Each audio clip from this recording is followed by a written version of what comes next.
4:38, and I'm going to call the meeting to order. First item is adoption of the agenda. I would entertain a motion to accept the agenda as presented unless anyone has any changes. So moved. Is there a second? I'll second it. All right, it's been moved by Mr. Miglerino, seconded by Mr. Kaltenbach. All in favor, say aye. Aye. Any opposed? I heard Mr. Hutchinson on the phone. Dr. Pingarelli, were you also a yes? His phone number's up here. Okay, so, okay. Any opposed? All right, it passes. And at this point, I'd like to call forward Ms. Tony Manzo to lead us in the pledge.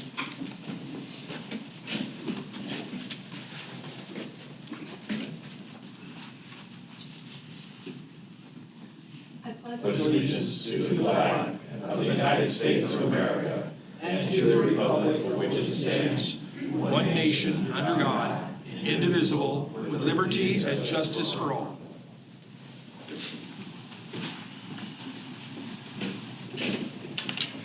This time, if you would all take a moment of silence.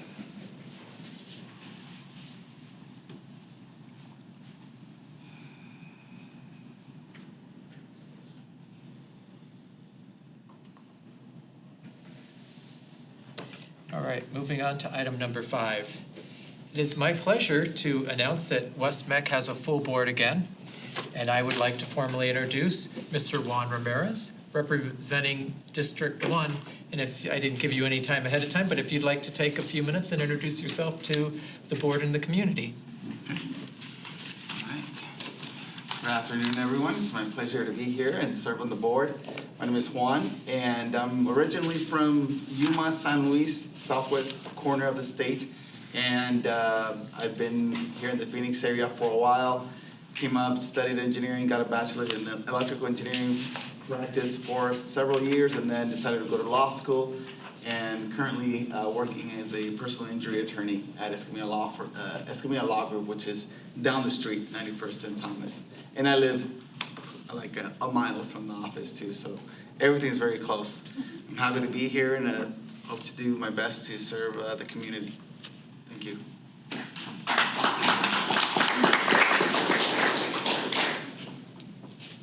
All right. Thanks for that. And again, welcome. Thank you. Moving on to item number 6, the approval of the minutes. Did anyone have any corrections? Hearing none, I'd entertain a motion. So moved. Is there a second? Second.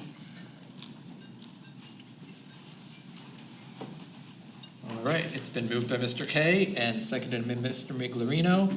All in favor, say aye. Aye. Any opposed? All right, moving on to current events. Mr. Donovan, would you like to lead us off? Thank you, Mr. Chairman. And let me ask you, Mr. Chairman and Mr. Kaltenbach, do you want to talk about Best of the West, or would you like me to take it? Why don't I leave it for you, and if you don't hit all the little pieces, I'll come back to it. We had a lot of good things going on. Mr. Chairman, thank you very much, because I probably have more to say on this particular piece tonight than we have in a long, long time. I'm very excited for the district to announce to all of you, and I know some of you were involved, but we had our Cognia accreditation visit last week. It went really, really well. We received exemplary comments from the team. They interviewed over 226 people along with the interviews. I have to remind the board that every question they have must be documented in black and white.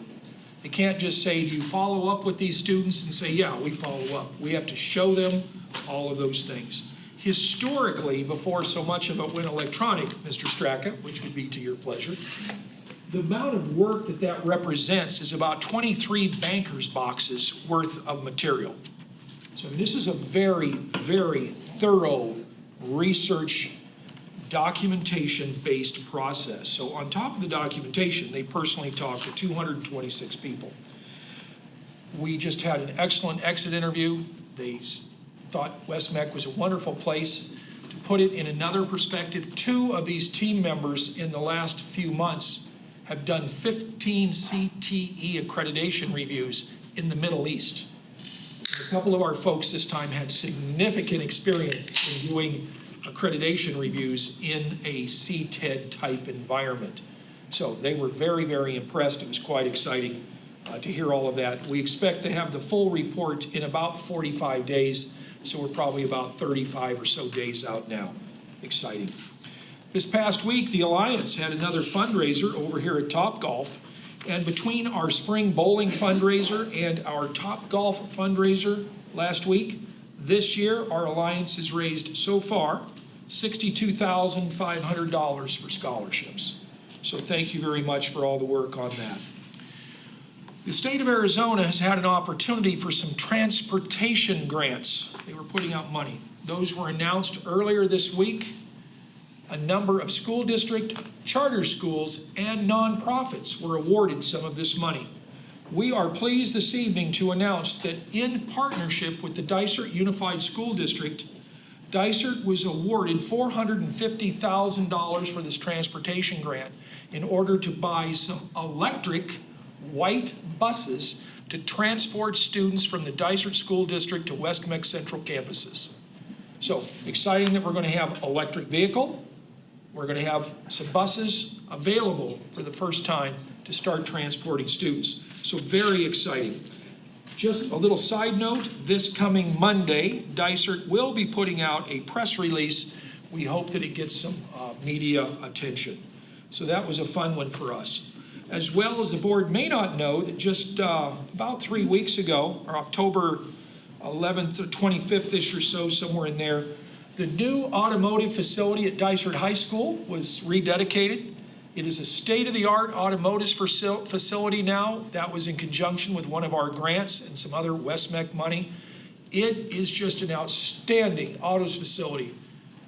I'm going to say it, that place had been an embarrassment for the last few years. It was from the 70s. It in no way met technology needs or was serving the students well. If you get a chance to go by Dysert High School sometime, ask to see the autos facility. It's beautiful.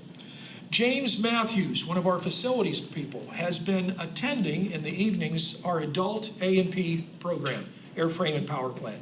James is a recent graduate of that program, and just earlier this week it was announced he had passed his FAA A&P licensing exams. He is now a licensed A&P mechanic. We're very, very proud of James. That's a lot of work to do on top of being a full-time employee. But really, I think what I'm most proud of is, as far as I know, that's the first employee that we've had as an employee that took advantage of our adult ed programs and has really catapulted himself into some new opportunities. We're excited for James. Our business department is just finishing up our annual financial audit, and as always, they've done a stellar job. They'll be wrapping it up by Friday of this week. We'll know officially, but as of today, there are no major findings, and as always, a few questions. As you all know, we have been responding to you or informing you that we have been following the vote for both Gila Bend Unified and Littleton Elementary to join West-MEC. Those votes have continued. For Gila Bend, the votes have continued to stay exactly the same. For Littleton, they've grown a little bit as, you know, those last ballots and some of the mail-in ballots and things get processed. But the percentage of yes versus no has not changed. Everything is in the positive. I will be meeting with Littleton next week to begin that process. They will both officially become members on July 1 of 22. So it's a process of time. You will eventually see some IGAs come through and those kinds of things. So governing board, the last thing is we are very proud. We have sent this out. I just hold it up with a nice flag to recognize the 19 employees of West-MEC who represent veterans of the Air Force, the Army, the Marine Corps, the National Guard, and the Navy. We have 19 employees who have served our country. We're very, very proud of them, and tomorrow honor them as we want to do every day. Thank you, Mr. Chairman. Thank you. Mr. Kaltenbach? Was it last week? Or 2 weeks ago. 2 weeks ago. I 2 think. weeks ago. 2 weeks ago, Mr. Strake and I got to join Dr. Isom and a whole bunch of West-MEC staff. If you aren't aware, West-MEC partners with West-MEC. And I think over the years, we've applied for 6 or so awards, Mr. Donovan. And it feels like we've won about 5 of the 6. So about 5 of the 6 times that we've applied. Now, that could be 4 out of 5, or it's somewhere in there. You could go look in the trophy case. But very proud of what West-MEC does every year. Very proud of what West-MEC does every day. But every once in a while, we have a project, and we think that it fits the West-MEC criteria, and all kinds of staff hours go into doing a presentation. We did it in partnership with the architects, and what we won for was the Southwest Campus and the next building and all of that kind of stuff. And so we won the West-MEC Best of the West for Innovation Education. Did I get that right? I know I destroyed it, sorry. Regional Advancement in Education. There we go, Regional Advancement in Education. Thank you, Dr. Isom. So congratulations to staff and everyone else who was a part of that. It's always great to be a winner. And when those are partnerships that we're doing with the community, it's even better. So thank you and congratulations. And great summary, Mr. Kaltenbach. I would just add to that, it was really exciting. Even the runner-up had a very impressive program. I think the other thing I would add is all the leaders from the West Valley, Goodyear, Glendale, former board member Ray Malnar was there. So it also really promoted West-MEC and what we do to all the leaders in the West Valley, which was kind of, a side benefit that was really exciting. So good job, not only good job to the staff, but good job that all the leaders in the West Valley get to see what you did. And Dr. Isom accepted the award and did a great job as well representing the district. And is there anybody else? Anything else that anyone would like to add? All right, we're good. Let's keep moving. Moving on to item number 8, the consent agenda. On the consent agenda. Is there something you would like pulled? No. However, I have a question. As I was going through the backup material, I saw that there was a 2021 Subaru donated for $21,000 some dollars. $31,000. Why would somebody do that? Mr. Chairman, Mr. Migliarino, it's very exciting to announce that we've had an ongoing relationship with the Subaru manufacturers. In agreement. Our students are provided access to the Subaru specialty software and certifications. And for our students at the Northeast campus, those teachers work with the students who are interested in becoming Subaru certified, so that when they complete our program and they've completed the, for lack of a word, required instruction for Subaru, they are a certified Subaru specialist. This has been on, every student isn't required to do it. It's, if you want this, they show them the things, every student gets shown things on Subaru, as they do many manufacturers where there are uniquenesses. Subaru does not have a formal manufacturer certification program. Ford, GMs do some of that. Subaru depends on training schools like us. So we have had students who've gone through and gotten all 4 of the certifications. Some get 1. But as an example, no student could go to work at Subaru and work on any car under warranty if they don't have those certifications. As we're probably all aware, people are much more motivated to take their cars back to the dealership when they're under warranty than sometimes extended work. So it's very important. Our students have been offered employment. We have a great relationship with Subaru, and that is part of the reason they want to make sure our students are getting the latest and greatest and have access to that Subaru relationship. We also have some with other manufacturers, and it's quite exciting. Part of it too, that our other campuses have not had enough time, those programs haven't existed long enough yet to qualify to offer that, but they will eventually, and we will do that on other campuses as well. So thank you for the question, and I realized we don't always inform the board of some of the nuances of some of the things our students have access to, so thank you for the question. I think it's terrific, thanks. All right. Is there any motion on the consent agenda? Oh, I can move it. Is there a second? Second. It's been moved by Mr. Miglerino, seconded by Mr. Kaltenbach. We can't allow a discussion, so I'll call for the question. All in favor, say aye. Aye. Aye. On the phone? All right. Did we get both of them? I think so. Okay. Any opposed? It passes unanimously. Moving on to item number 9, called for the public. Ms. Markham, I don't have any cards. I will call one more time, call for the public. Anyone would like to address the board? Call to the public. Moving on to item number 10. Dr. Isom, legislative update.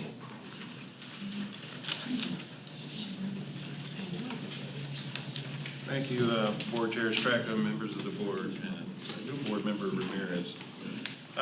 I just wanted to talk a little bit.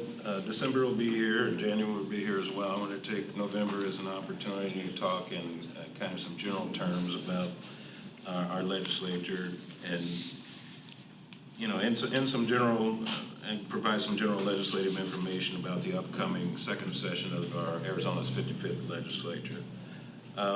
In very general terms, we have 60 House of Representatives, 60 representatives in the House. We got a pretty even breakdown between House Republicans and Democrat.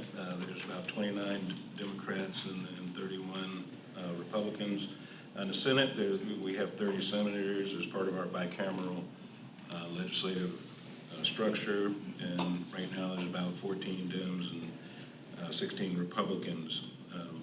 A general description of the upcoming landscape that we'll be looking at in the second session is it's changing. Right now we've got about 8 House of Representatives members that have either resigned or otherwise are leaving office or have indicated that they do not plan or that they plan to resign before 2022. We've got 21 House members that are not planning to run for re-election, many electing to run for higher office, and 2 senators that have resigned of late for separate reasons. Our state's fiscal forecast is very positive. Right now, our revenues are growing significantly, as is our state population base, and the economy is projected to have an ongoing balance of about $700 million annually, and we're looking at a one-time balance of about $1.7 billion in 2023. Having said that, our Arizona CTED are working on our legislative priorities and in preparation. There has been some movement, but we still have 5 priorities. Not all of them will be legislative initiatives, but the first is transportation. You heard earlier about us receiving some grant funding on the initiative of Dysert in partnership with West-MEC for transportation for one of our satellites. But as Arizona CTED, we're looking to have the legislature formalize transportation funding, offering dedicated transportation to central campuses from our many satellite campuses. The second is industry credential incentives. We seek to continue the $5 million annual incentive grant for schools who have high school graduates that obtain the industry credentials. The third is Arizona Career Seal, which is to create an Arizona Career Proficiency and College Readiness Seal, recognizing students in the CTE for completing rigorous career preparation programs. The fourth is adult education. We're seeking support ongoing support for CTE adult education and increase access to our adult education CTE programs. And finally, statewide articulation. We're seeking to establish statewide articulation agreement between CTEDs and community colleges. The next item I wanted to discuss is this board has been looking at the potential expansion of our central campus on the 30 acres directly to the west. We have been doing our due diligence since the last meeting. This board has approved the letter of intent, and the parties are negotiating a future purchase sale agreement that will be for consideration of the board. In the meantime, as part of our due diligence, I issued a questionnaire, about a 55-question questionnaire to the City of Glendale. The City of Glendale's Economic Development Department, as well as their city manager and really their city councils, are excited that you're considering this proposal, but they have provided us important information as part of our due diligence that addresses things such as roads, access, electrical availability of electric, gas, water service, wastewater services, and any environmental concerns that may be present on or around the property. At this point, nothing really jumps out as being a concern that can't be overcome, but we'd like to take at least this next month to digest that and provide a final report to the board next month. And legal is, as I mentioned, they're still doing their work on the purchase sale agreement. We hope to have that at or near that same period of time. Finally, I wanted to talk a little bit about some of the emerging partnerships. Dr. Grinson? Yes. Can I ask a question about the property? Sure. So John F. Long, they had it kind of platted out. What is it designed, or what are they anticipating is going to be on the west side of that piece of property? Yeah, and on the west side, as you see, there's some existing mining entrances there, but they do plan to continue marketing it for industrial development in and around the area, which, is not going to be anything that would be of a concern for our institution, because we are a career and technical ed, so it should do nothing but enhance our position over in that area. So the stuff to the north of Glendale, all that kind of industrial box stuff, Yes. they're anticipating more of that kind of a thing, maybe? Yes, and the improvements along Glendale Avenue that we've seen over the last many months are Suffered through. Yes, exactly. Are going to go to support those efforts. Okay, thank you. Okay, moving on to the final item, wanted to talk a little bit about some of our emerging partnerships. One of the most exciting one is I was able to get West-MEC, Jared Guy has kind of spearheaded that effort, but I was able to schedule a meeting with Tsmc, Taiwan Semiconductor's executive staff, and representatives from West-MEC's curriculum instruction, including Jared Guy, Aaron Parsons, and Paul Melissa. And we had some good initial discussions. They were excited to learn more about what it is that we do here. It was a productive meeting, and they seemed eager to partner with West-MEC in developing a student and adult program that would lead to entry-level careers with TSMC. TSMC, as you know from recent headlines, is going to be seeking to hire about 5,000 employees ultimately at their new facility near I-17 and the 303. So we're very pleased to learn of their interest, and they've also agreed to serve as a representative on our West-MEC Institutional Advisory Commission, which is, as you know, it's a group of industry leaders that meet with our leadership staff to provide important direction and instruction from a global perspective on what the future of CTE may and might well be here in the West Valley. So my final announcement is I've got my hearing aids, so I've actually heard everything tonight. And probably more than I should have, but things are good. I'll answer any questions that the board may have.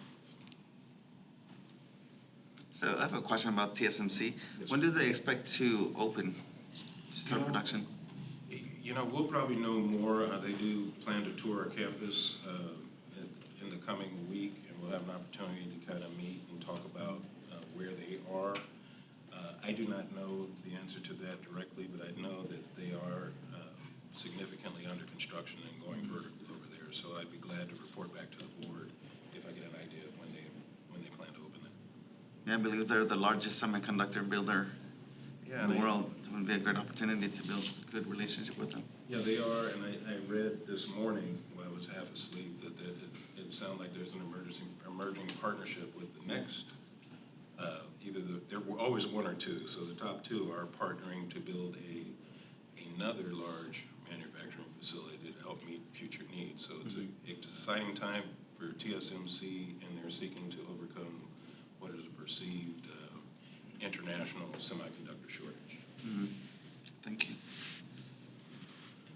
Thank you, board. If there are no more questions, Thank you. All good stuff. All right. I guess we're on to Pendergast.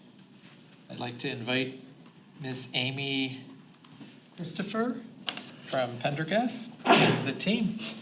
Welcome. Thank you.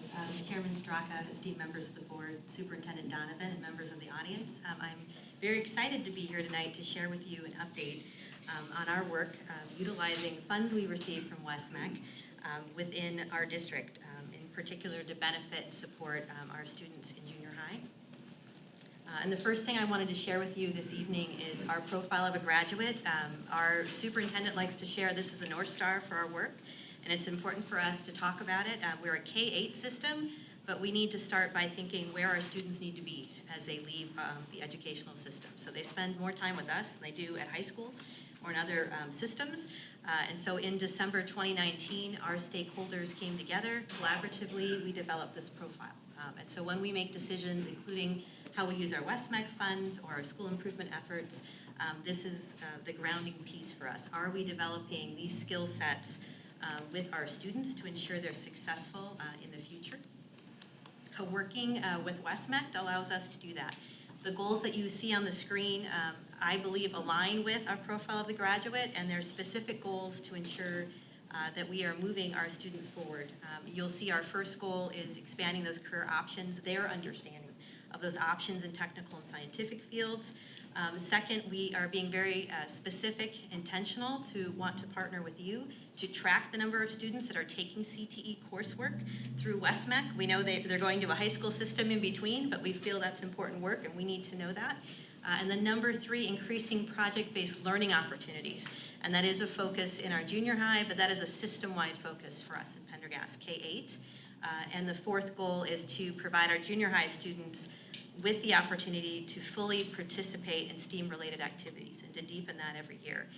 And the last piece is the most important right now for us. It's one of our big pushes this year. It's regular use of a fully functioning makerspace to give them that space to have those problem-solving abilities, to develop the skills you saw in our profile of a graduate, and just truly to experience that work. And so this is a summary of the current work that's supported with West-MEC funding. It starts with our chief science officers. We continue to have an 8th grader at each campus that's identified as our CSO. They develop a program that focuses on STEAM and STEM at their campus, and they raise their awareness. So to give you an example, they may lead a 3rd grade club, a group of kids that come together and focus on a STEAM or STEM field. It just varies by school site. So it's an exciting program. Our ASU prep digital support, those are students who participate in algebra, geometry, and advanced English. So they do that during their school day, and then through West-MEC funds, we have a certified teacher that gives them that tutoring support after hours as needed. We want to make sure they're successful. Our defined learning, it used to be called defined STEM, if you look back at previous presentations, but that is a partnership that provides us with project-based learning. It's an online database, so our teachers can find projects, it helps them plan, and they've supported us with professional learning. What's in the middle is something, I'll put my parent hat on. I do have an 8th grader in our system, and one of the reasons my daughter goes to school is views. And so that's the piece we brought in this year to enhance our makerspace. So Fuse Studios, if you're familiar with it, if not, I encourage you to Google it. It's a lot of fun, what you'll find. It's through Northwestern University. Our amazing curriculum director, Dr. Marr, was very familiar with it, and it was a next step for our makerspaces. They need to, again, regular use, intentional, and with the right tools. And so partnering with Fuse, we've had more professional development. We've brought in more, done a reset of our makerspaces to look at the materials in front of kids. And then it's intentional use during the school day, that's required. So our kiddos are required to participate in Fuse on a weekly, if not a daily basis. And again, as a parent, it's been a huge thing in my household. The next piece, the TechSmart, that is specific support for our campus via Pause. They are a computer science academy. So they have embraced that and done a lot of work K-8. And so a partnership with TechSmart, they provide professional development on computer science. And so those teachers have developed a computer science curriculum. Again, that's a little plug for me. That is where my child goes to school. So that is something else I know about. My daughter is learning Python coding right now in 8th grade, which is awesome. But we want to expand those opportunities across our system. But Via Pause was ready, so that's where that partnership has started. 8th grade bridge program, I was chatting before we started, that Orange Life experience that happened last summer that brought in many of our 8th graders to participate and connect here at West-MEC. I think we were sharing, there were a lot of parent phone calls after that experience, just excited. You know, are you gonna do it again? Are we gonna have that experience? And so that is our current work, is to partner and bring that to our 8th graders who are moving out of our system, to do that this summer, to have them excited about the possibilities with West-MEC.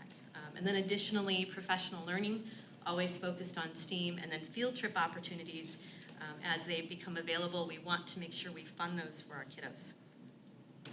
And then where we're going, we want to strengthen Fuse.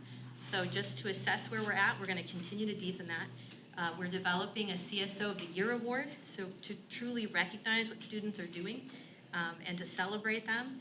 We did bring on board with our site Title I funds a new position this year, which is a STEAM and Tech Integration Specialist, because we want to braid funding to make this supportive and a success. And so our specialist is going out and supporting sites with Makerspace and all of the programs you see here. Field trips to businesses in West-MEC, we want to expand that. The faster way forward, we've already heard that talked about tonight, that students understand at junior high what they can look forward to so that they can receive licensure or a certification in a particular field. They need to understand that now so they point themselves in the right direction. And then connecting our CSOs and our makerspace. So that's something that occurred to us, that we need to focus on human-centered design and bring those programs together. Our budget, each of the pieces I talked about, you can see the breakdown of the funding. We received a total of $159,800, and those are the budget lines for those particular initiatives. And like I said, I'm very excited to present to you, not only on behalf of Pendergast, but as a parent, I'm just really blessed that I have an 8th grader who's benefiting from the programming and interested in West-MEC. So thank you very much for that. Do you have any questions for me? Yeah, I have a question. That's exciting that your daughter is learning Python. That's a high-level language, programming language. Is she developing apps with that, or is she dealing with that? Right now, it's a little more rudimentary. I know over the shutdown and COVID, so my kiddo was very interested in Scratch and computer-aided design and graphic art. So that's kind of come into an understanding or wanting to go somewhere or to a school with coding, and we just so happened to have one. So this is actually, my other 2 kiddos went completely through our system, but I had moved, so this is she moved schools to go to this school because of the programming. And it may just be that I can't answer because I have less knowledge about Python than my 8th grader. Okay. I would say that. Thank you. I just would add a comment. I'm always excited about tracking students and how they do, so thank you. It helps tell a great story, so keep that up. Keep pushing for that. I just want to say thank you. And as we've watched these opportunities grow over the last several years, the efficiency of the money you get from West-MEC. You guys work diligently, as this list is much longer today of the opportunities you're giving students than just 2 or 3 years ago. Thank you. I just wanted to say that in front of the board. You guys just keep stretching more opportunities into essentially, I know we've upped it a little bit, but thank you for the great work you're doing, and it's exciting to see. And I've been out there, not right recently, but seeing the maker spaces and stuff, and it's exciting. Thank you. Thank you very much. I'm a high school teacher. Which schools do Pendergast students feed into? Oh, it's our, the Tolleson Union High School District, so Westview, Copper Canyon, and I'm gonna miss a couple of them. It's just my brain shut off, but that's our system. Some of the south ones might hit into Tolleson. And do you dribble over into the Trevor Brown district, or? I will tell you, that's the other piece too. I mean, as far as I know, we have a pocket of students that, we have AAC, for example, some of the charter systems attract some of our kids. There's MIT that's a little farther out that attracts part of our students as well. Okay.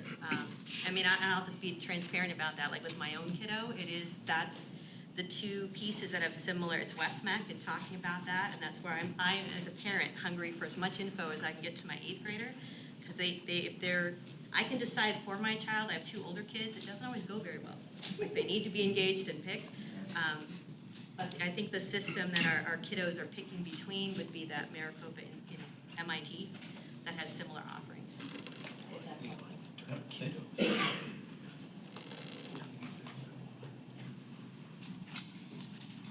All right, thank you so much. Great job.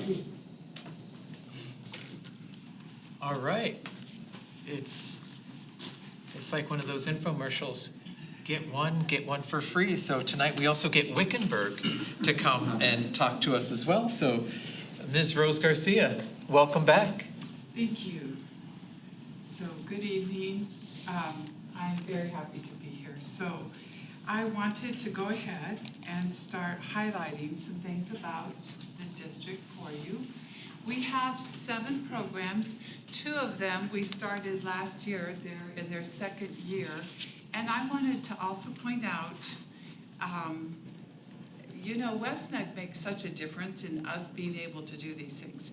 When we can have funds to help us, new program grants, things like that, it's just critical to us being able to do this. So last year I brought in the sports medicine program, and that was brand new and just so needed in our community and our school, really making a difference. And tonight, as you'll see in a few minutes, I'm highlighting the stagecraft. Those were 2 programs that we were blessed to have West-MEC give us some new program grant money.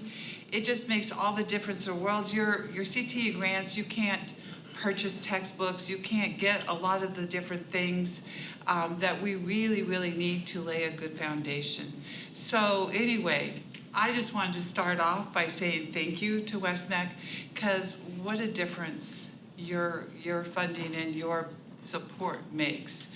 So I will probably be highlighting several ways as I go through. So I'll start at the top of that list. Business management is one of our oldest programs that we are still offering, and the instructor is Mr. Juan Jimenez. He is brand new teacher this year. And what's really exciting about Juan is he is a Wickenburg High School alumni. He graduated from Wickenburg High School. He has worked in our town. He took training, he did college for different graphics, arts and so on, but then he has worked for 19 years in Wickenburg in our local newspaper. So that is how he ended up with the business side and knowledge. And then if you look down on our list, the film and TV, and he is just so knowledgeable with all the Adobe Premiere and helping students with learning, composing their pictures, different shutter settings, different things that they could do, how to edit. And so it's just been very exciting. But what's more exciting is, you see, in a small town, I know everybody says they struggle with finding teachers, and that is a cry everywhere. But in a small town, it's really, really hard. Like I was talking to Marilyn Baviar before we started, we were privileged to have her son start off as a CTE teacher, but living in Australia foothills and commuting to Wickenburg every day, it's a little bit difficult. So we knew, even though he laid a great foundation, that wasn't going to be sustainable forever. And so this is why we started this initiative, and I had someone in our district helping, but we were reaching out to a new community, Wickenburg Ranch, that has a lot of retired people. We were reaching out throughout our community, though not just there, trying to find people, local people, that could teach these things. So because my dream and my hope is we have to be sustainable and not keep turning over every couple of years. It makes it really, really hard. Besides that, they build up this rapport with the students, and then they go, oh, so-and-so's gone, you know. So besides the knowledge base, there's just something there that the teachers start laying with all their students. So I'm really excited because Mr. Jimenez is jumping in with those 19 years. He went ahead and he has left the newspaper. He is working full-time for us and just digging in and learning, being FBLA advisor and so on. So that has been really good to watch. He actually does those two programs. It's a combined position. So again, very hard to find teachers that can be certified and experts in both areas. So you can see why our push was, we need a retention idea and focus so that we can build this and not lose teachers. So it's been exciting to watch. Our construction technologies, we had our previous teacher that was with us for 5 years, and that program is taught construction and engineering. Again, and you know, someone has to be knowledgeable to do both of those. So that teacher retired after 5 years, and we have Mr. James Matson. And the nice thing with him is he actually was teaching in Peoria School District, but wanted, since he lives in Morristown, really close to Wickenburg, wanted to be closer to home, be more by his family. And he had worked with his brother, and still does in summers. They build custom homes. So he had this great expertise, and he also had the certification and some background because he had taught lots of the tech theater things in Peoria. He has that knowledge and the engineering programs and so on. So he has both certifications, which again is hard, and he's local. So again, really exciting. And then, as I mentioned, sports medicine, and I brought Miss Brady Nelson last year, and she is local. She was actually hired as a science teacher, but then we got her to do sports medicine. That program has already grown to 2 hours now. We're seeing it probably grow to half her day by next year.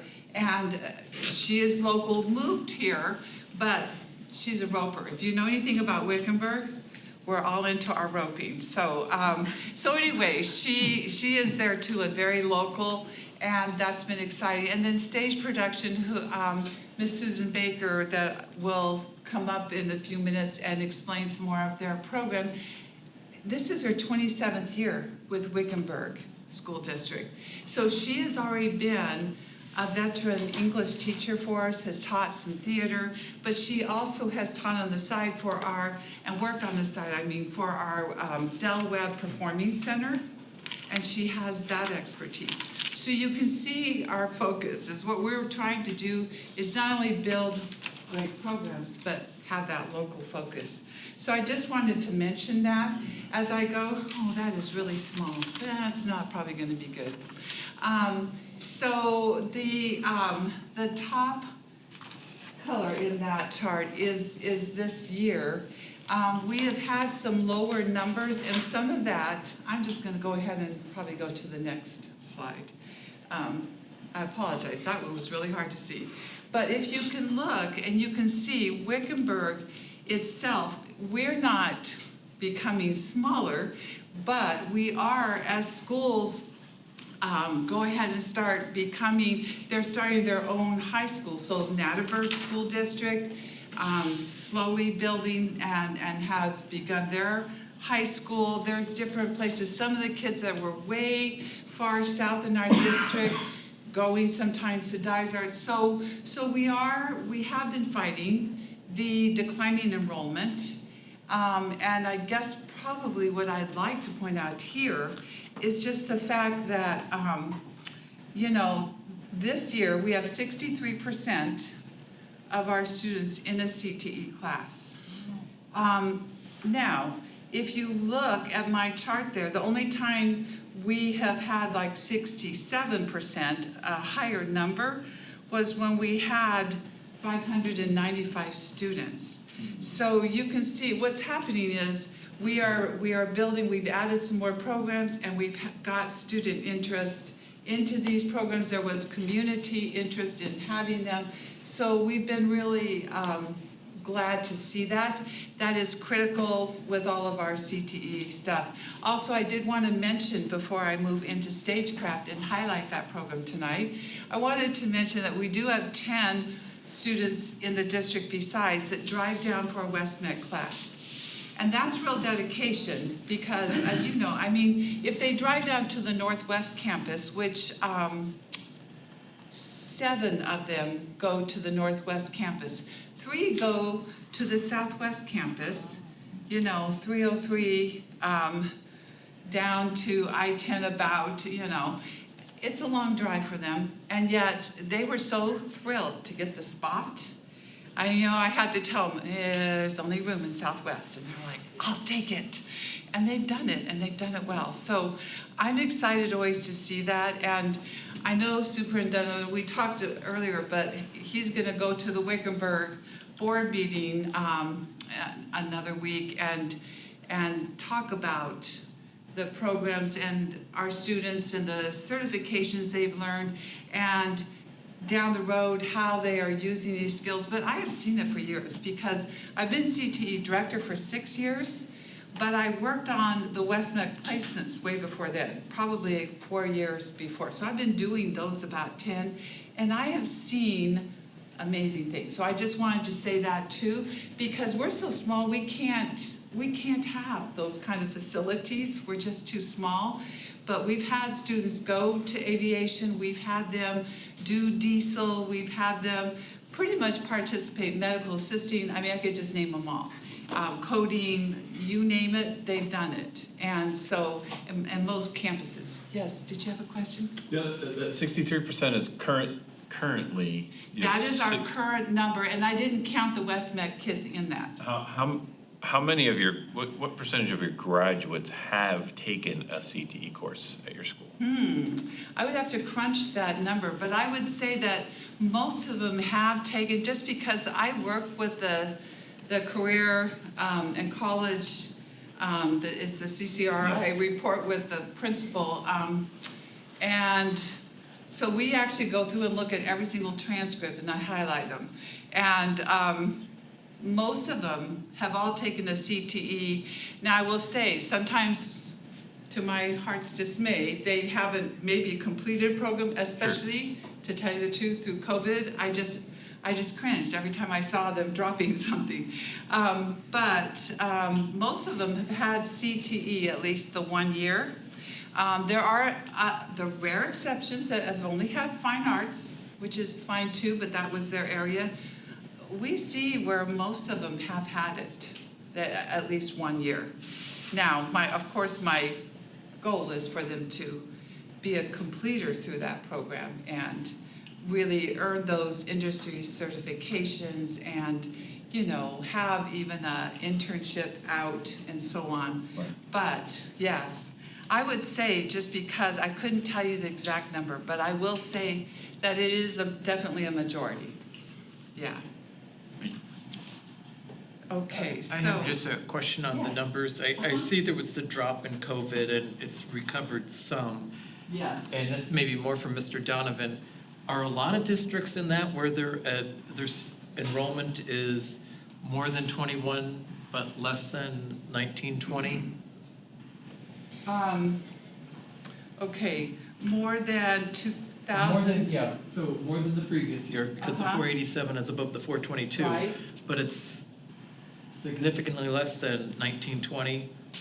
And Right. I see you've had some declining enrollment, but it wasn't that much of a drop over 2 years, so there's Right. still a COVID effect. Well, there is definitely the COVID factor, and truthfully, I have to confess also, the other side of me is principal of the virtual academy in our district. And so that's been really hard to watch because, yes, I love online, but as much as I could, I would tell them, so you're going to go to online. Would you like to do sports med just the end of the day? You could just come for that 1 hour, be a concurrent enrollment, and honestly, it did work for some, but it grieved me how many have gone to it, and truthfully, our online school is still double what it normally is. There are just lots of families who still have not felt entirely comfortable being back. So that is definitely what you're looking at. And like I said, with the numbers lower there for 2021-22 school year, my virtual numbers are higher. They're double. I mean, we're still not huge, but we have 130 and 80 are high school. So. Your enthusiasm is terrific. What criteria do you use to determine what kind of new programs you want to add and working for? Is it what the kids want, what industry wants, what the community wants, or is it the availability of somebody that can teach it? Well, be honest, we actually did more the dream of what did we need. When we had to do the community local needs assessment that the state has us do and Perkins has us do to reach out to parents, students, community members, we started hearing some things. That's actually how we ended up putting stagecraft in, because we had this beautiful performing arts center on our campus and we didn't have stagecraft. We had had it years ago, but when they had lost a teacher, they just quit having it. And we heard very strongly from community when we have such a focus in our community on theater and performing arts, and Deli Webb does a summer camp that all of June, which Sue Baker works at every year. But anyway, we have all of those things happening in our community. So we heard from lots of people. And sports med, same thing. I mean, the students, I will say to you, you know, we had them in the survey too, and we did listen. So it was kind of advisory council, community, local needs assessment, and of course I even listened, like sports med, I listened to our athletic director and so on, some of the needs he was presenting.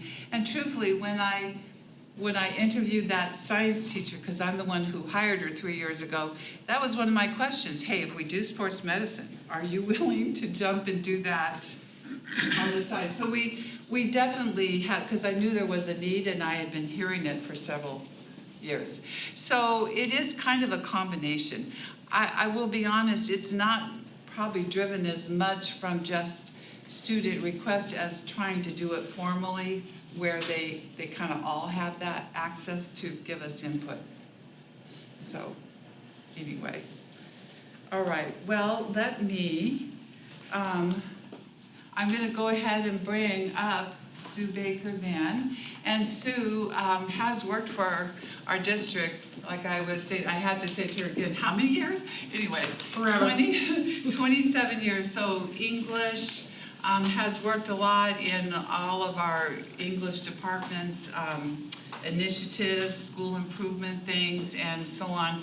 Has actually helped us, before she was CTE, she helped us with some of the things we wanted to put into place for CTE to help our writing skills and so on. But Sue always had this side of her that was working through June with all the theater stuff, the performing arts, and the stage techie stuff.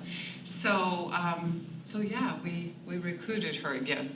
So I will go ahead and let you, do you want to go ahead and Yes, I can do that. You can. I can, yeah. So thank you for having me here today. I'm happy to be here.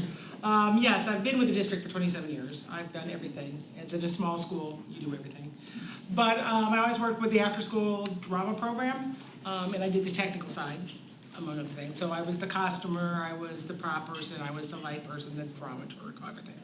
So, and then in the summers, as she said, the Delhi Web Center, which is what these pictures are, is a regional performing arts center that is in our campus, on our campus. We are kind of joint ownership between the district and the Web Center. So they do a summer camp called Camp Imagination that runs in June, and I am then again the costumer, the dramaturg, the prop person, and whatever else needs to be done technically. They have their own technical staff, but I'm kind of the, hey, Sue, we need this. Technical person. So I did after-school stuff for 20 years. I worked for Camp Imagination for 15, and when we got a chance to do stage production, or as we call it, stagecraft, then I was like, sure, I mean, I'm doing that anyway, and I would really like to be able to get the students doing it.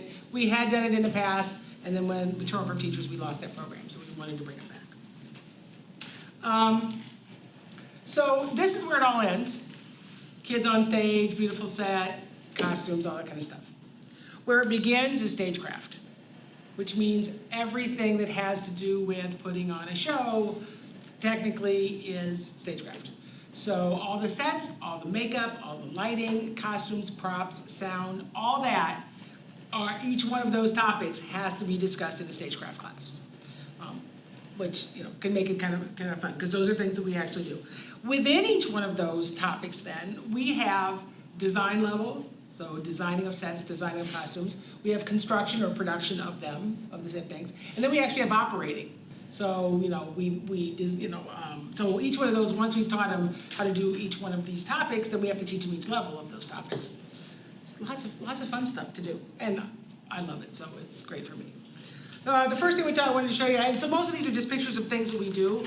Our community partner is the Delhi Web Center for the Performing Arts. So the pictures of the kids actually in a theater, those are the Web Center, and we work with them on a regular basis.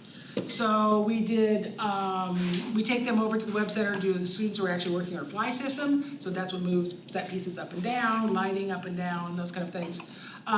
So they do that in the Web Center. Then we also do things within the classroom. So like they were doing a soft goods diorama, so drapes and curtains and all those things.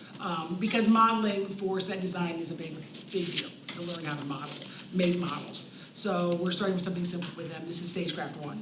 We also, painting techniques is a big part of set design, so we will next semester we will be starting working on painting techniques. So not just painting a wall, but can you make it look like bricks? Can you make it look like stone? Can you make it look like wallpaper? Because I really hate to hang wallpaper. And I don't want to teach kids to hang wallpaper right now. So we make it look like wallpaper with paint. Well, and to add just real quick, we scheduled her class when construction had a planning period, so she has access then to the construction area, and her kids do the OSHA 10 training and all of that. So small district, good use of equipment and space. Sorry, and I apologize if you're gonna get to it, but, so she mentioned the OSHA 10. What other certifications are there in stagecraft? Because I imagine like rigging and lighting probably has some safety stuff involved. Yeah, that's the problem with the industry certs for theater, technical theater. Because literally every one of those set design has its own. They're all little separate ones. Yeah, electricians have their own, rigging, the people that do the fly system have their own. It just becomes mind-boggling of what we can do.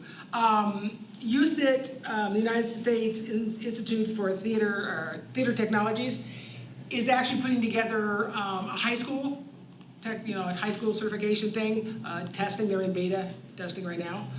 So hopefully we'll be able to do that, because again, they have exams for certification, but it's for everyone they have to do.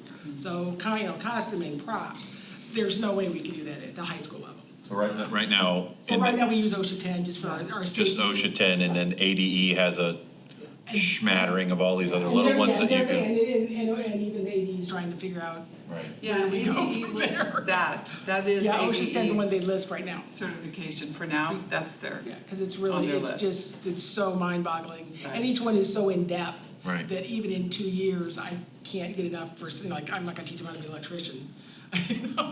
Turn off the power first, that's all I've got right now. So we do OSHA 10, because that's what we have, that's what's available for us right now. And our kids, my kids already did that in the year, yay, and we're all through that. We also do lighting. These are all pictures of our lighting system at the Valley Web Center. We do workshops with their technical staff. They have full-time technical staff. So the man doing the lighting fixtures with the kids, he actually has a degree in lighting technology, and he worked at GCU as one of their event people, their lighting people for all their events. And he is a Wickenburg graduate. So, and I had him in English. I teach senior English, I had them all. So he actually is showing them how to tear apart lighting fixtures. These lighting fixtures are expensive lighting fixtures. So I'm hoping, that I told them if they break one and they can't get it fixed, can we have it? Because I want my kids to tear one apart. Right now we haven't done that. We also have a lighting booth. So the kids actually learned how to, in a workshop, not only set up what we call conventional lighting, so the ones you actually have to hang and aren't really smart, to the smart lights. We have intelligent lights, which are all computerized, and you can set up a design at the computer and then hit play, and it'll run whatever the students designed. So that's what they're doing there in that picture, when their kids are standing against a wall, and the other student is actually setting up his own design, and then playing it for us to see what his design came out like. Well, and we do allow the students to volunteer for different productions in the Web Center too. That way they get real hands-on. They're teaming with the employees, but it's such a great opportunity for them because they're working a real event. Yeah, it's a regional performing arts center, so every week we have a performance come in of some variety, sometimes two, and so the students, like I just had one student work the dance, then we had the residency dance we had last weekend. She ran Friday, Saturday, she helps load in and just be a gopher. As they get better training, they'll be able to do more technical stuff, but right now it's the basics. Where did they go from here? When they graduate from high school with this? Actually, that's what's funny is, and I don't, not that we went them all back at the Web Center, but like I said, the guy, our lighting engineer is a Web Center or the high school graduate from Wickenburg. We didn't have an official CTE training program then, but we still were partnering with the Web Center, and we had students working after school in the Web Center. Our sound man, same thing. He is Wickenburg graduate, did the same thing, and ended up working at the Web Center. We have people working at regional theaters throughout Phoenix, lighting engineers, sound engineers, whatever. I have a student just graduated last year that is at, I'm trying to think which community college has sound engineering, but is in sound engineering and is already internshipping at their events for their community college things. So there's lots of, Phoenix and Arizona itself, lots of performing arts centers, smaller ones, like regional ones like ours, and they all need technical engineers. They have some variety, whether it's one person or six. So we're really hopeful that through the Web Center too, I meet lots of people in those other venues, and so I'm really pushing as we go forward with this, try to get kids forward to do stuff. We also then, I just quickly get through this, we did lighting in the classroom where we had to do traditional lighting instruments, so just either rope lights or spotlights, and they had to do the different techniques of lighting, directional and purpose and stuff. So these were props that they lit up in different ways. Sound, again, that is something that we work on, our sound engineer. We have a professional sound booth, as well as our lighting booth, and we talk about the science of sound. So this is where I bring in my extracurricular or cross-curricular stuff from my science background. And we talk about sound acoustics and all that kind of stuff, and we actually get to run the soundboard. We go into makeup. Stagecraft 1 students do the basic face makeup. Last year we did it on foam heads because we were still under COVID and they couldn't be doing each other. And so it was a lot easier we did it on those. This year we'll probably do some of those because they work pretty well. We'll also do it on each other. They do basic makeup, they do old age makeup, and they do some kind of a special effect makeup. The Stagecraft 1, good. The Stagecraft 2, I have 2 this year. I'm really excited. We're doing wounds. We're doing latex scars. We're doing blood. The girls are all so excited they don't know what to do with themselves. They've got to finish their costume they're building, but they want to get into makeup really badly. So we are actually, then they're going to be able to put those on, hopefully, we can touch each other, they can put them on each other and see how it works. And then they can also apply the basic makeup, because again, it's a little different putting it on a person versus putting it on a styrofoam head. Costumes. This is my thing, because I am the costumer, so. We have a huge costume closet, huge, huge, huge. And so we do some design, so they do vision boards, either physical ones like this, or on the computer, as we start increasing our technology in stagecraft, our computer technology. So they do vision boards of what design costumes. This is first year. First year also then gets to select pieces of costumes and put them ideas together and make full costumes. They do renderings, so they have to actually draw what they want their costume to look like. And then in stagecraft 2, they actually start making them. So they not only design them, but I've got girls that are just now learning to use a sewing machine, they learn to use a pattern, and they're making costumes themselves. Ultimately, all of this stuff that they're working on, theoretically, ideally, before COVID hit, the projects the kids are doing in class would be directly related to our after-school production of whatever we're doing. We have a fall play and a spring musical. Normally this year, after I go through the basics, we're gonna be like, they're designing costumes for the fall play. They're building costumes for the fall play. Unfortunately, with COVID and a decline in enrollment, we didn't have a fall play this year. So this spring, we're all geared up we've got a musical plan, we're all geared up then to do that. So they're not just gonna be designing them on paper, but they're gonna okay, now we have to put this together. Okay? So same thing with sets, costumes, and then props. The kids love props. They get to make it real messy and do paper mache all over my room. And that's what we're doing right now. Again, they design them, they make them, and then they operate them. They organize them on a prop table for actual show. And Stagecraft 2 is going to be doing props that are very maybe move, or what we call specialty props, where you have to actually use them besides carrying them in. You have to do something with them, like a turkey that you can carve. A cake the kids can actually eat, those kind of things. Rather than, here's a pointer or whatever. They're also front of house, things like marketing, ticket sales, advertising, those kind of things. That is something that we have to do in Stagecraft as well. So they will be working on that stuff as well as soon as we get to actually have a show. Like we said, our partnership is with the Delhi Web Center, our community partner, and they are phenomenal. Even with a busy schedule, they are glad to set up workshops with me. And it's great for us because I don't have to be in charge of expensive lighting equipment, they can. I just bring the students over and we get to work with it and play with it. The cool thing, like Rose said, is that these students also get to, if they would like, can help after school, not only in our productions, but with the regional productions that come in. We have students that actually go out and actually do that, and that we're hoping will be like our third year internship, which is what we did in the past with those students. If they've been through the program, we let them do that. We do also partner, obviously, with our CTE film and TV production class. They're going to videotape stuff, take pictures, do that kind of stuff with us. In the past, we've used the BMAS classes, the business classes, to help us with our marketing. So hopefully down the line, we'll be using those. We also, the construction technologies class is great because like she said, our construction teacher has the same prep as my class, so we can go up and use his large tools. I have hand tools, but if I need a bandsaw, I'm not going to have one in my room.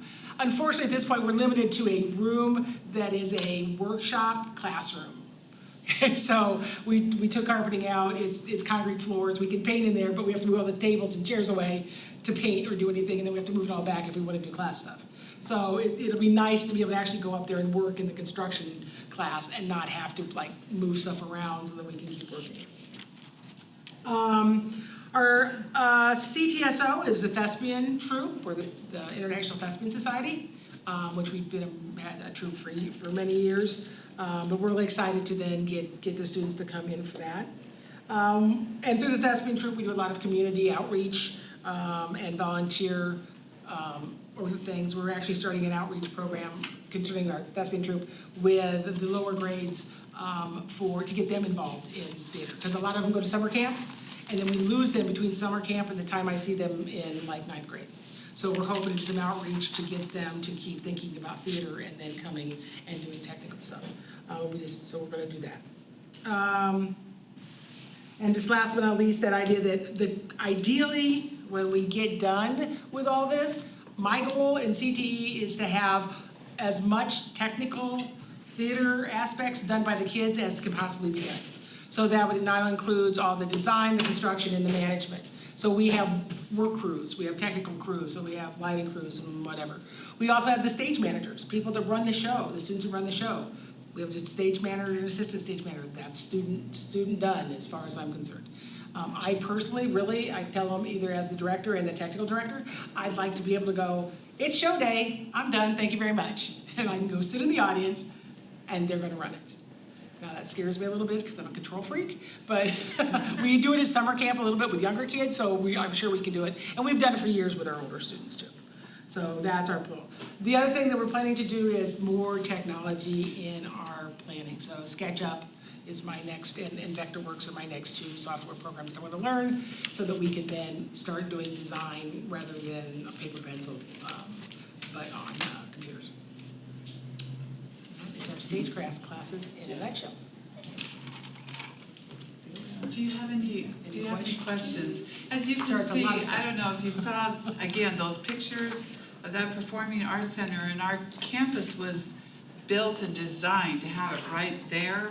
And so that is why it's just been so phenomenal. And because there are jobs working with the performing arts, we actually do have students transition in. So anyway, it has been a very good new program. It's been popular. We've packed it out, and the office and counselors were surprised, and we were like, yep, the kids really enjoyed it last year, and it was a very reduced because of COVID year.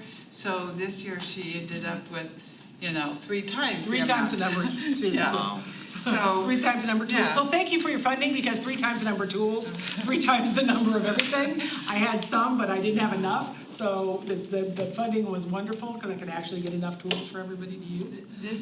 This group of kids years ago, one of my nephews worked at a home, and I went to a fundraiser for this facility, and I watched graduates who had gone through this program, and they had one thing in common, all 12 of them. It was all something in the arts. Right. But they fell through the cracks. Yes. So what you're doing, it's definitely reaching that segment of the population. It's great. Luckily, through our Cape Imagination, we have, our director comes from New York City. So we have that connection with his production companies there and the people he works with. So I'm hoping down the line, we can start moving kids that really are interested. We can get them to somebody that he knows in New York and get them to actually to be working in deep in the theater. Yeah, it isn't everybody, but that certainly, No, but occasionally, we've had a few over the years, acting students that we've gotten to do that, so Yeah. we're hoping that the technical. Well, and yeah, some of them, the fine arts, they're just passionate about it, and to be able to do this, and it is a CTE class, and yet, so very hands-on learning and being able to use all this state-of-the-art equipment, it has just been really fun. very good. Yep, it's a lot of fun. Well, thank you very much. Yes. I was just going to add, this is probably the only CTE class that not only can be a career, but if the students don't want to do it as a career, it's a volunteer opportunity, because there's community theater all over the U.S., which they could take their passion and volunteer while doing something else. I have a friend whose daughter is in And thank you for your Washington, does that. enthusiasm. We picked it up just a little bit. Yeah, I keep telling them I'm going to quit teaching English and I want full-time CT theater. Yeah. I don't know. We did that when we had 750 kids, but I don't think that's going to happen at Yeah, that's 450. But it is growing, But we're and growing. so thank you again for the funding. Yes. So, Yes, very much. Can I say something? anything else? So to the governing board, I have never attended a performance there, but I would encourage, it's a beautiful, beautiful facility. I've been inside it. Yes. Ms. Garcia has taken me inside. If you ever have a chance to go up there for a performance, daytime or evening, take it. It's a fun little drive up there. I am going to be up there next Tuesday for their board meeting, but take the time to go to a performance. It is a beautiful, beautiful performing arts center. There's lots of lovely restaurants in Wickenburg. Take the opportunity to go and see something, and maybe even sometime one of the high school productions. Right. I would like to say thank you to you, because I can sit here tonight and say, we have never had anyone, Ms. Garcia, use Stagecraft as their presentation program. As you know, every month we have one of our Right. districts in. Right. So thank you, because I'm sure all of us learned some things tonight. And for the board and for some of our audience may not understand, prior to Tom Horn being state superintendent, which is back a few years now, these programs, Stagecraft and some of those, were never part of the CTE world. It was shoved over to the fine arts world, and there was always some conversation about, well, this is really a career. There's more to it. Anyway, Tom Horn, Superintendent Tom Horn, is the one that brought Stagecraft and some of this. And I have to say, some of us traditionalists were a little hesitant early on about, okay, what's next? You know, we're going to get some other art class or something. And I resent that I felt that way today. Thank you for your information and your thoroughness this evening, because it really is, I mean, as you said, there's a lot of opportunity. There really is, both on the community side and the employee side. So Thank you for providing these opportunities for students. Thank you. Thank you. All right, Thank thank you you. so much. Thank you.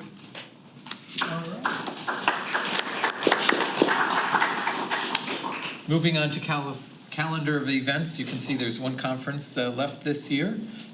It's in New Orleans, and then a couple of West-MEC events coming up, think tank and staff meeting in '22 to start off the year. Moving on to... Mr. Strack, if I could just make a comment for the board, because the board approves out-of-state travel. A number of us, myself included because of my heel, who were approved to attend in person will be attending virtually.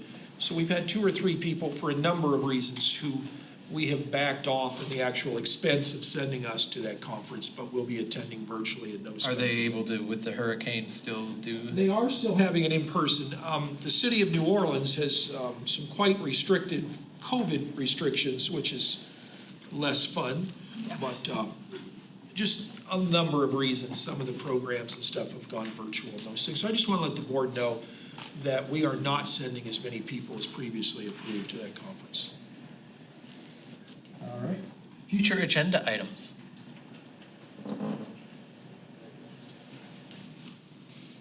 I do have a couple if nobody else has anything. Go ahead.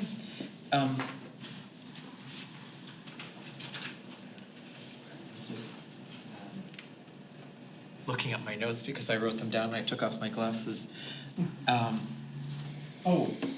Is Dr. Pingarelli still on? Wanted to get in, could we do next month an update on the EVIT partnership and how we wanted to progress and see what kind of progress we've had there? Ms. Markham, could you reach out to him and see if he'd be ready? And then, as we've had board, district member presentations, I was thinking it'd be good to have campus presentations once a year. And could we maybe next month start with Northeast Campus? I know I've asked for that a few times, and so maybe we could just kind of, what's going on at Northeast Campus and what's the future look like? We're adding 105 parking spots, so what does that do? Sure. Sound good?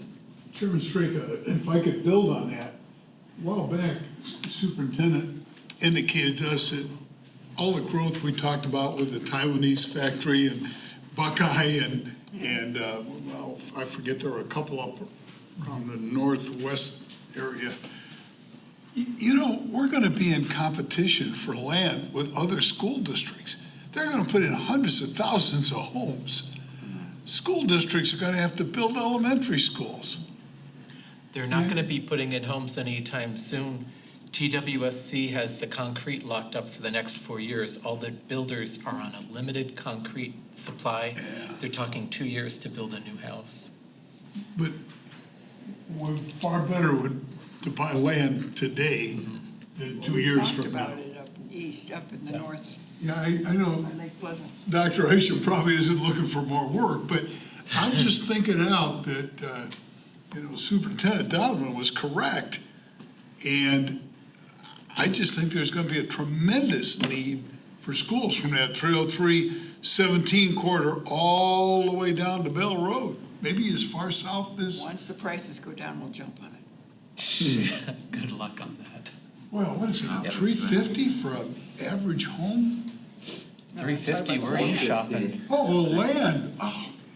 Mr. Straka, I believe, if I could jump in here, that we are thinking internally and would be bringing that forward, not necessarily December or January, but probably February, March, April. We'll be ready to start bringing some of that We're still on that. concept and some of those things forward. I did happen to share just last week with Mr. Ramirez, the new Douglas Ranch development in Buckeye. I'll be meeting them with them before winter break. Douglas Ranch has 7 high schools, 29 elementaries. There's just some phenomenal things. Yes, we got some other things, but as we've said before, and I had those cities in this fall, we're not making any more dirt, so we need to make sure we get our slice of it. Well, and our slice is more unique than the elementary school that goes where 3,000 or 30,000 homes go. We need a site that the kids can get to, they can get in and out of, and it will support the supplies, materials, and everything else that's needed to run CTE programs. So I just want to be sure that we get our due. I was speaking to the superintendent of Natterburg this past week, and we know there's a lot happening. We've had some of that. What she told me is they had just announced a new 5,000 home development in Morristown. Oh, my God. Who would have ever thought about 5,000 houses in Morristown? But it is coming, folks. Tonopah's Well, another who could big, find Morristown except Mary Ann? Tonopah's getting a lot of development too. In Tonopah? All right, any other agenda items? If not, 6 o'clock, we're good to go. Thank you. Thank you, everyone. Who won bed tonight? Don't play, can't lose. I have